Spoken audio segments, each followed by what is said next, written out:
Let's do some Q&A. We still have about half an hour for a Q&A session. You can ask me to clarify something if it didn't make sense to you. Something in the video, what was going on, why it was going on, how I got started, jail stories, whatever you want. I'm here to please. Somebody popped up back there first. So, for let's say I did want to become a vegetarian, price range for a week amount of food versus somebody who eats meat and goes to Walmart or Target or Kroger, to the grocery stores that aren't generally pushed towards vegetarians or vegans. What would be the difference in price? It's going to be cheaper. There's a big myth out there that it's more expensive to be veg, and let me explain this in a couple different ways. Now, first of all, the cheapest things on the market are cruelty-free and vegan. Rice, beans, lentils, pastas, things like that. Keep in mind, this is why poor people, impoverished people around the world, they're vegetarians. Eating meat is a luxury. It's only cheap in America because we subsidize the hell out of it. And I want you to put one thing into the equation that nobody ever wants to put into the equation. Health.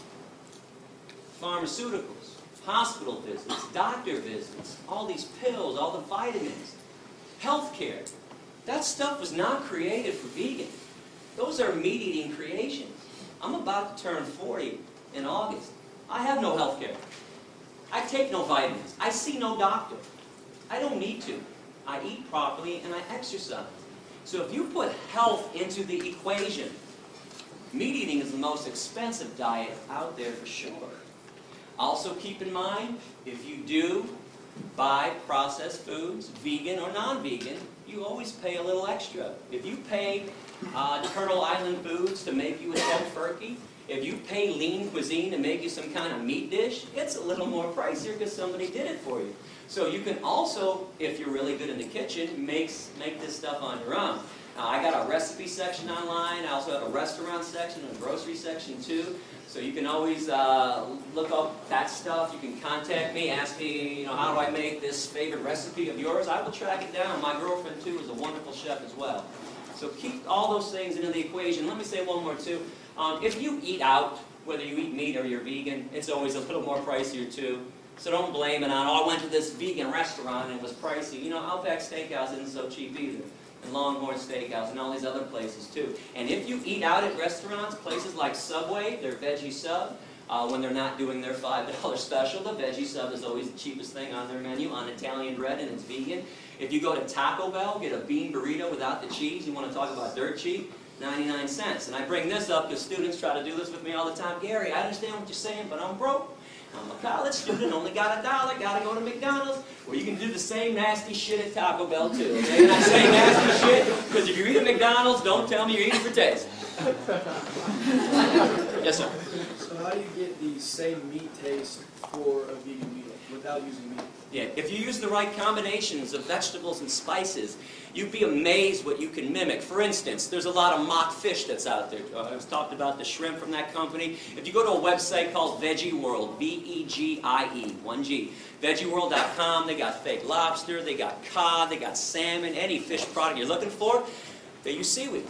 Seaweed gives it a fishy smell and a fishy taste. You've all had a good portobello mushroom at some time too. If you hook up a portobello mushroom on the grill, it tastes awfully steaky. So they use mushrooms and they want to get a beef flavor too. The woman that runs my recipe section, Amy Ball, one of the best chefs that nobody knows about. I was passing through San Francisco a few years ago, and one of my perks for traveling is that I get to eat all over the country, and I know what's vegan, what's out there, so I stopped by her house, and she says, you want a vegan hard-boiled egg here? Actually, she didn't say vegan. You want a hard-boiled egg? I said, are you kidding me? You got a vegan hard-boiled egg? What do you mean? There are no vegan hard-boiled eggs. She goes, I got one for you. She takes an avocado, slices it in half, takes half of it out. Think of an avocado. Think of a yolk that's been hard-boiled. The same texture. One's yellow, one's green. She takes the avocado, puts it on some vegan mashed potatoes that she made with hemp milk or rice milk, whatever her vegan milk of the day was, that mimicked the outside softness of the egg. She puts 2 dashes of salt on there and goes, take a bite. Holy shit. Vegan hard-boiled egg. So if you get really creative people in the kitchen, there are a lot of creative chefs out there, they can make anything taste like something else. So that's what they're doing. No chemicals. No chemicals. Yes? Some of these meat-alike foods, do they have to go to extra lengths, like add a lot of sodium or corn syrup? There's sodium in there for sure. Absolutely.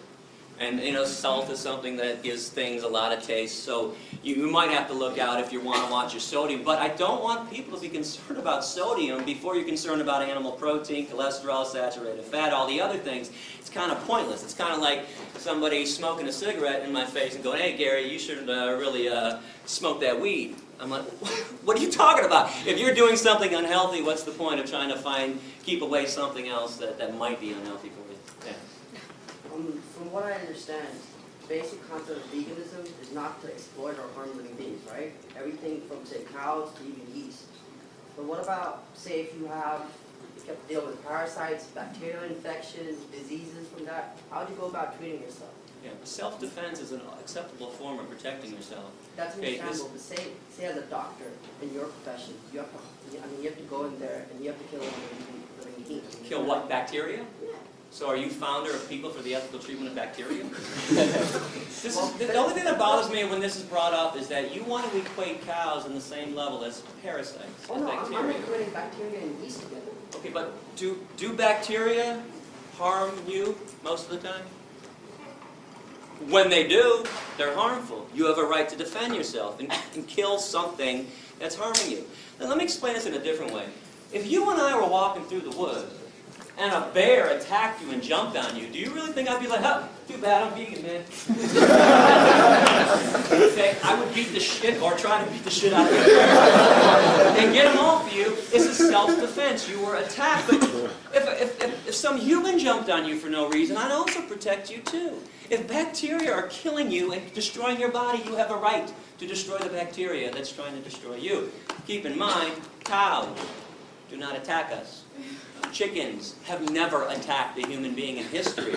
Something else I'm kind of curious about, how come we think we're better than chickens when we kill 35 to 40 billion chickens every year on this planet? We've been doing this for thousands of years. How is the murderer more special than the murdered? How is the oppressor better than the oppressed? We got this stuff backwards. We're not better than them. We're the ones attacking them. That makes us less important. That makes us worse. That makes us evil. Yes, sir. So, say the world population is at 8 billion now, and at least most of the United States is considered meat eaters, right? So, with only a certain portion of the world being devoted to farmland or places we can grow food, it just seems to me that if most of the world went vegan, then it would, I know your quote on the 65% of the grain goes to meat products, but how would we support ourselves without meat products, I guess is what I'm trying to say, or eggs, or... Easily and wonderfully. Let me throw out some other stats. 95% of soy in America, that's animal feed. 80% of corn in America, animal feed. 70% of oats in America, that's animal feed. If we ate the stuff directly, do you know that 1 acre of land can yield 30,000 pounds of carrots, 40,000 pounds of potatoes, and 50,000 pounds of tomatoes? 1 acre of land can only give you 250 pounds of meat. Okay, we would be using less land, destroying less habitat if we just ate crops directly. Please go to the environment section on my website or go to a website called earthsave.org. Everybody gets fed. Here, let me throw this out there. Do you know the world's largest Feed the Hungry organization is called Food for Life Global? Please look them up online. When I found out about this group that solely uses vegetarian and vegan food to feed people 2 million meals per day, I found out about them about 10 years ago. I also found the second largest group on the planet doing Feed the Hungry stuff is Plenty. Plenty.org is their website. Both are vegetarian groups. Now, I sent a letter to both presidents saying, oh my God, this is wonderful. Finally, somebody realized you don't have to harm animals to help people. I got letters back that were almost identical. They said something like this: it's not that we do this for ethical reasons. We don't want to argue with you. We don't want to debate you on that. We do this because it's cheaper, And we feed 20 to 30 times the amount of people when we use vegetarian food than when groups use meat. Another question? Somebody up here? Right there? I agree with you in the vegetables and fruit and all that stuff is really good for you, but I guess would say processed soy is bad for you because it causes the body to generate extra estrogen. Well, here's something interesting on that. If estrogen is people's concern about soy, meat and cow's milk have twice the amount of estrogen that's found in soy. But let me break this down for you. So the estrogen that's found in soy is a phytoestrogen, P-H-Y-T-O, plant-based. Phytoestrogens cause no harm to the human body whatsoever. It's animal estrogens that drive the body crazy. But I got some good news for you. If you're really concerned about eating soy, you don't want to do it, don't do it. Eating soy does not mean that you can't be vegan or not eating it. There's wheat meat, or just get down to the nuts and bolts of veganism. Go fruits and vegetables, lentils and beans, and things like that. So you don't have to make soy part of your diet. And if you want to go to my website, I hope you do. I got a brand new section about all the myths out there about soy. A lot of them are being spread by Mr. Michael Pollan, The Omnivore's Dilemma. And by the way, what the hell is the dilemma? Is being kind instead of cruel really problematic to people? Michael Pollan, by the way, is a hunter, is an unpaid spokesman for the meat and dairy industries. Please do not go listening to the Food Incorporated movie or to his Omnivore's Dilemma book. He's nothing but Ted Nugent light.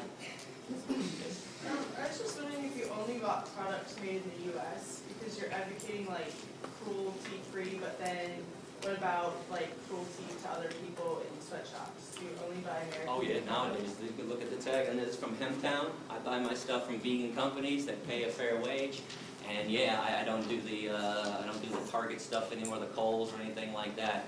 There are a lot of other issues to be concerned about, and I'm glad that this is brought up. But let's keep in mind the main form of cruelty on the planet is what we do with the animals. But please get involved in other issues like avoiding sweatshops, trying to buy locally and all that stuff. Do you find that it's affordable to buy? You know, I got 3 of these shirts. I just ordered them. They were $9 each. And they were dirt cheap too. It's not as difficult as people think to live ethically. It only seems that way because we're used to the other way of not caring about where products come from, not caring about what happens to other animals and to other human beings. What country were you kicked out of? Canada kicked me out first in 1999. This happened because in 1997 I decided I wanted to do more than just be vegan. I wanted to actually free animals who were being held captive. So I went to a mink concentration camp, a fur farm for animals, the Ebert's Fur Farm in Blenheim, Ontario. Now, I'm from Michigan, so Canada's right across, half an hour, 45 minutes away. So I went to this farm and I opened up the cages for 1,542 mink. Now, mink in the fur industry are killed 2 ways. One, they have their necks manually broken. They take them out of a cage and snap their neck against somebody's knee, or they gas them back to the concentration camp stuff. Now, things went badly that evening. I was arrested, and quickly 540 mink actually escaped that night. Holes were cut in the perimeter fence. There was a little dirt road. And then there were 600 acres of forest. That's all they had to do was get across the street, find a way out. Unfortunately, 1,000 mink never made it off the grounds.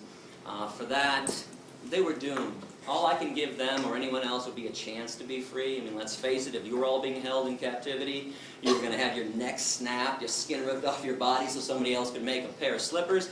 You'd all be going, man, I hope Gary's coming by tonight. Open up this damn cage, give me a chance. So I got arrested that night. I was put in maximum security, by the way. I was given a 6-month sentence. I did 77 days before they deported me and threw me out, made me persona non grata. And let me just tell you a quick little story, too. While I was in jail, I was with some pretty bad people, child molesters, rapists, murderers, people who tried to stab people. They were trying to teach me a lesson. They put me in one of the worst places around. So they put me in the unit on day 1, kind of a holding unit before they moved me to my unit. And there's a TV set on in the corner. And the alpha male's got the clicker. And he's 5, 5:30, 6, 6:30 noon. Lead story in Canada that night. International terrorist Gary Yourofsky sent to jail tonight. Gary Yourofsky, international terrorist, sent to jail. I got international terrorist with every mention of my name. I'm from Michigan, that's Canada. I am now the local. So, I don't know anybody on day 1. I'm standing in the back of the cell, and they're all huddled around the TV. And they finally realize I'm in there with them. One guy's kind of standing like this, and he's looking around. Hey, that's the guy back there. It goes around, that's the guy back there. Now the alpha male gets in, he walks up to me, pretty big guy, he's like, you an international terrorist?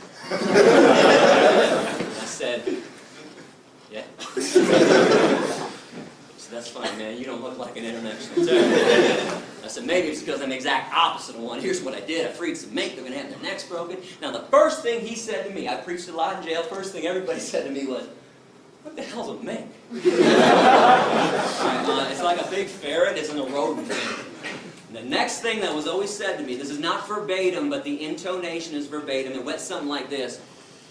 Wait a second. They put you in here with us? Because you freed some rats? And the emphasis was always on us. They knew they were back with us? I said, no, they put me in here with you because I also caused $2.1 million in damage to the mink farm and put the guy out of business permanently to this day, and we don't tolerate economic sabotage in our society. One more thing I want you to think about. When they first arrested me, they refused to give me bail. They thought I was going to bail out, go back to Michigan, and there's no extradition for mink liberation. So I had a 10-day bail hearing. I bring this up because I challenge anyone in this room. Find me a 10-day bail hearing for a rapist, a murderer, or a child molester.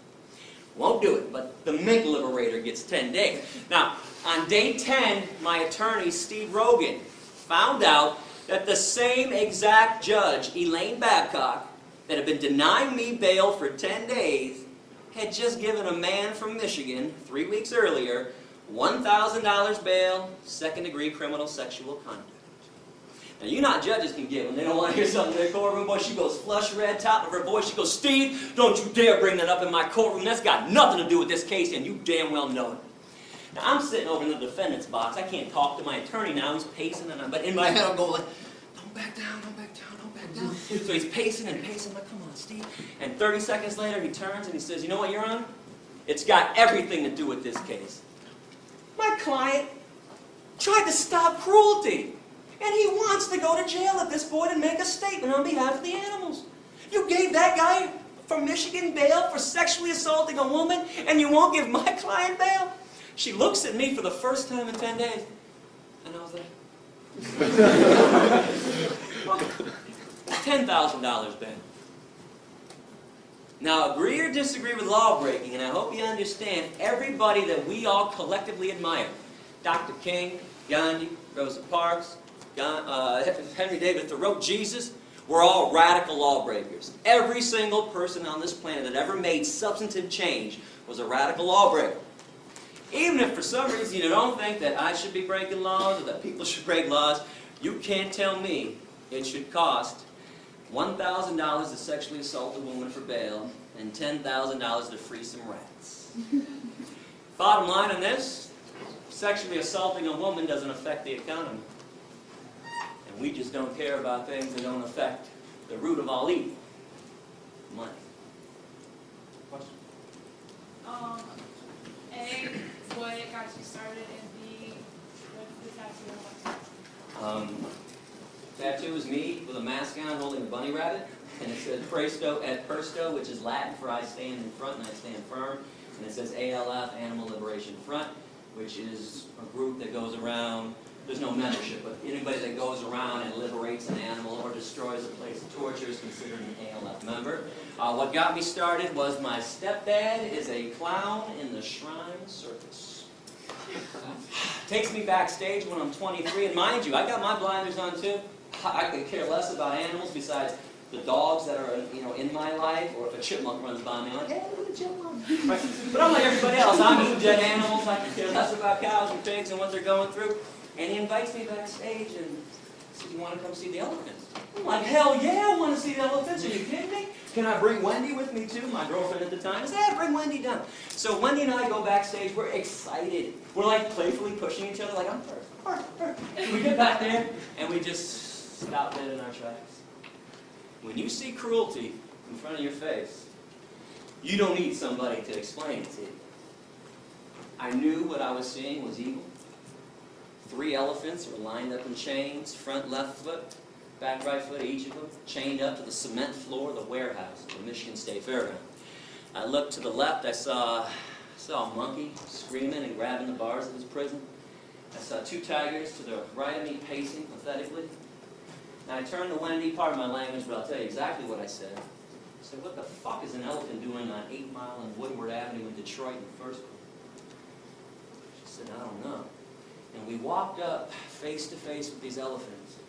And if you pay attention to energy, and please don't think this is weird. We do this all the time, like with babies, with infants. They don't talk and communicate. But a baby starts crying. You thirsty? Oh, you're hungry? You need to be changed. You figure it out. Look at their eyes. Look at their movement. These elephants were swaying like this neurotically. Now, I'm no elephant expert, but I know that's not elephant behavior. I later found out that's a neurotic behavior every elephant gets in every circus because they're kept in chain. In the wild, elephants walk 20 to 50 miles a day. I looked into their eyes. I saw nothing but hopelessness and fear. And I knew something was wrong. So that got me thinking, where did my food come from? Where did my shoes come from? What really goes on in an animal research lab? So that's when I started investigating. I mentioned this earlier. I started going into the Thornapple Valley Pig Slaughterhouse. I started going into animal research labs. And I fought it at first, like everybody does, like most people do. I didn't want to stop eating the animals. What else am I going to eat? Salads all day long? I mean, it's really like, there's a myth out there that all vegans live off of is iceberg lettuce and tomatoes. Okay, that's not true. But that's what I thought too. So anyways, the more I thought about it, the more I realized I was a hypocrite. And here's a paradox I want you to think about. Why do we call some animals pets and others dinner? Why do we fight for the rights of certain animals to be happy and loved and safe? Dogs and cats in America.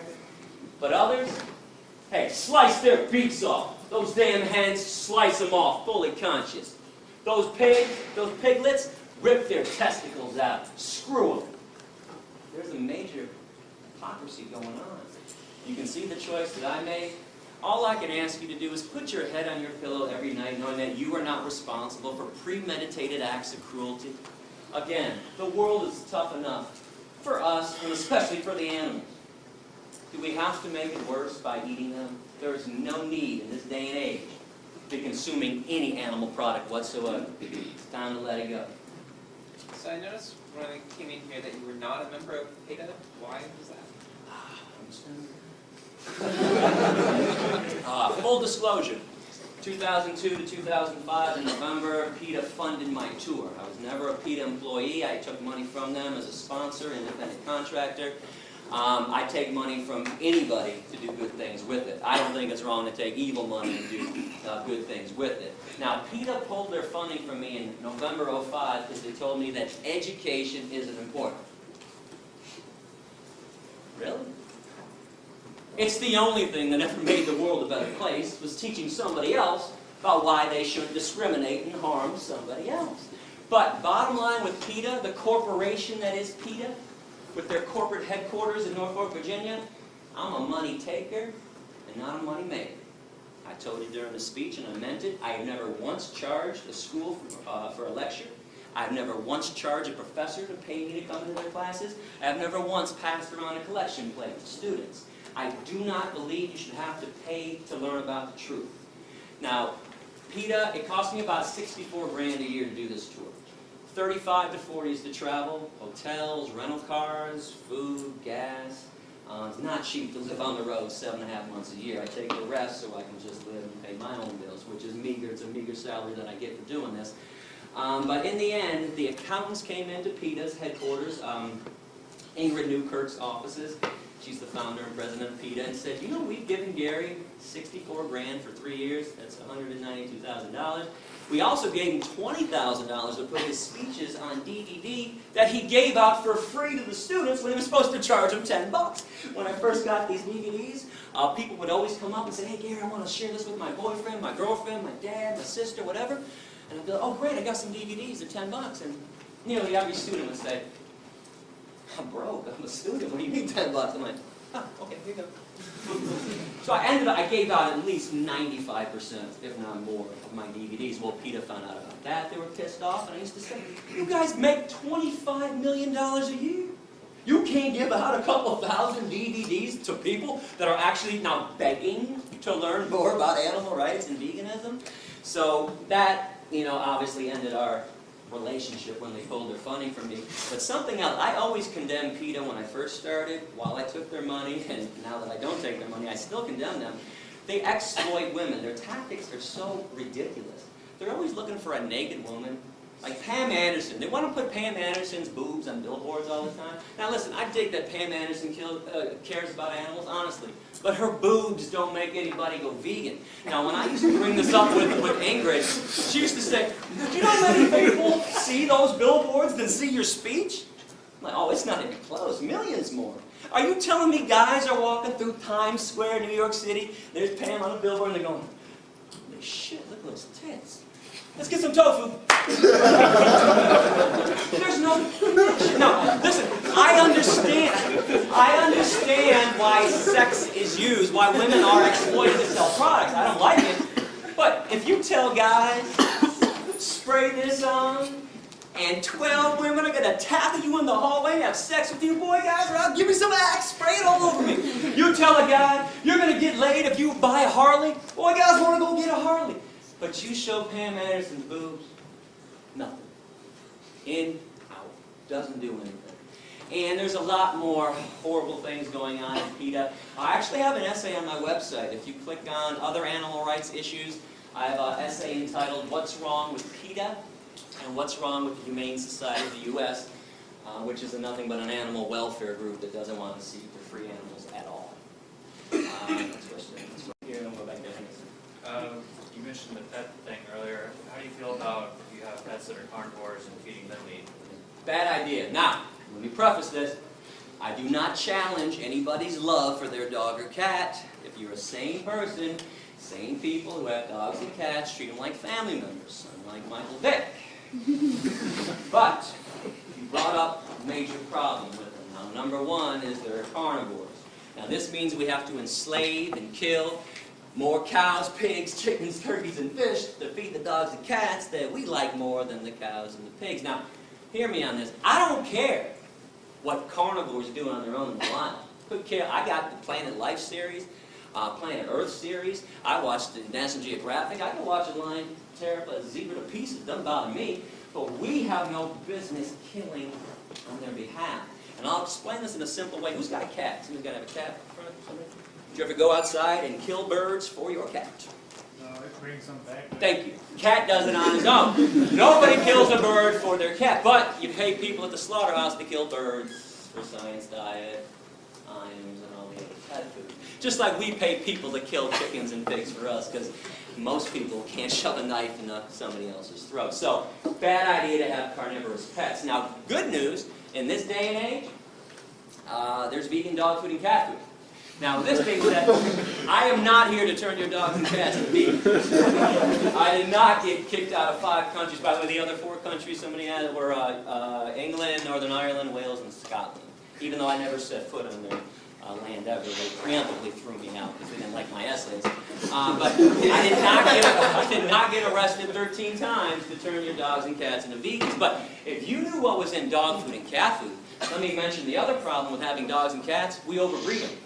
Every year we murder 5 to 10 million dogs and cats in our shelters every year. These are now slaughterhouses.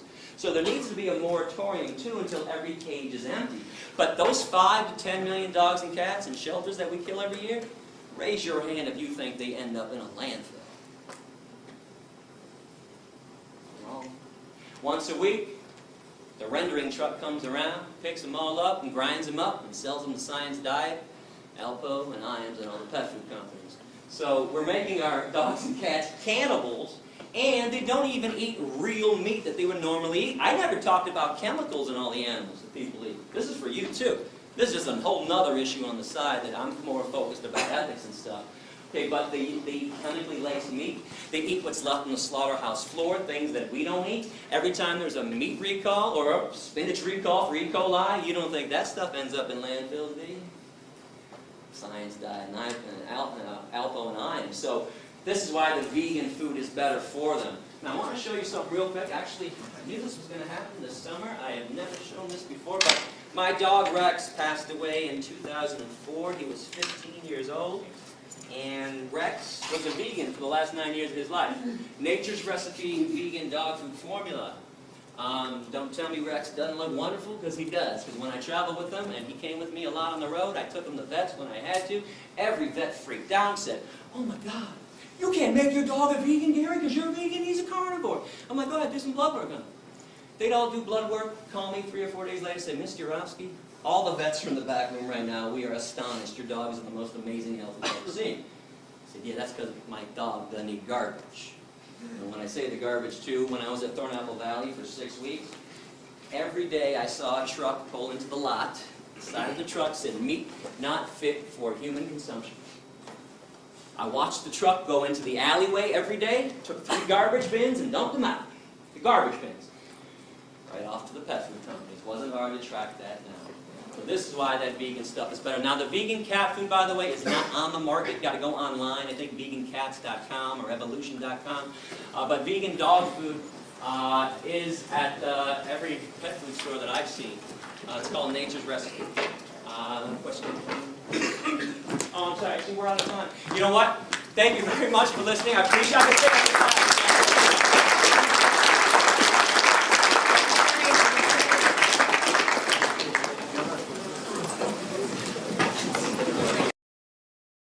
Let's do some Q&A. We still have about half an hour for a Q&A session. You can ask me to clarify something if it didn't make sense to you. Something in the video, what was going on, why it was going on, how I got started, jail stories, whatever you want. I'm here to please. Somebody popped up back there first. So, for like, let's say I did want to become a vegetarian, like price range for a week amount of food versus somebody who eats meat and goes like Walmart or Target or Kroger to the grocery stores that aren't generally pushed towards vegetarians or vegans. What would be the difference in price? It's going to be cheaper. More pricier because somebody did it for you. So you can also, if you're really good in the kitchen, make this stuff on your own. I got a recipe section online. I also have a restaurant section and a grocery section too. So you can always look up that stuff. You can contact me, ask me, how do I make this favorite recipe of yours? I will track it down. My girlfriend too is a wonderful chef as well. So keep all those things into the equation. Let me say one more too. If you eat out, whether you eat meat or you're vegan, it's always a little more pricier too. So don't blame it on, I went to this vegan restaurant and it was pricey. Outback Steakhouse isn't so cheap either. And Longhorn Steakhouse and all these other places too. And if you eat out at restaurants, places like there's a big myth out there that it's more expensive to be veg. And let me explain this in a couple different ways. Now first of all, the cheapest things on the market are cruelty-free and vegan. Rice, beans, lentils, pastas, things like that. Keep in mind, this is why poor people, impoverished people around the world, they're vegetarians. Eating meat is a luxury. It's only cheap in America because we subsidize the hell out of it. And I want you to put one thing into the equation that nobody ever wants to put into the equation. Health. Pharmaceuticals. Hospital visits. Doctor visits. All these pills. All the vitamins. Healthcare. That stuff was not created for vegan. Those are meat-eating creations. I'm about to turn 40 in August. I have no health care. I take no vitamins. I see no doctor. I don't need to. I eat properly and I exercise. So if you put health into the equation, meat eating is the most expensive diet out there for sure.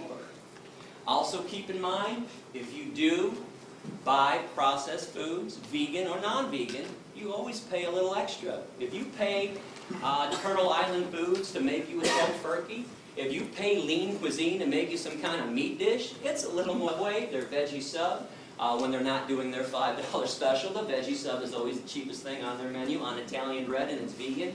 If you go to Taco Bell, get a bean burrito without the cheese, you want to talk about dirt cheap, 99 cents. And I bring this up because students try to do this with me all the time. Gary, I understand what you're saying, but I'm broke. I'm a college student, only got $1, gotta go to McDonald's. Well, you can do the same nasty shit at Taco Bell too, okay? And I say nasty shit because if you eat at McDonald's, don't tell me you're eating for taste. Yes, sir. So how do you get the same meat taste for a vegan meal without using meat? Yeah, if you use the right combinations of vegetables and spices, you'd be amazed what you can mimic.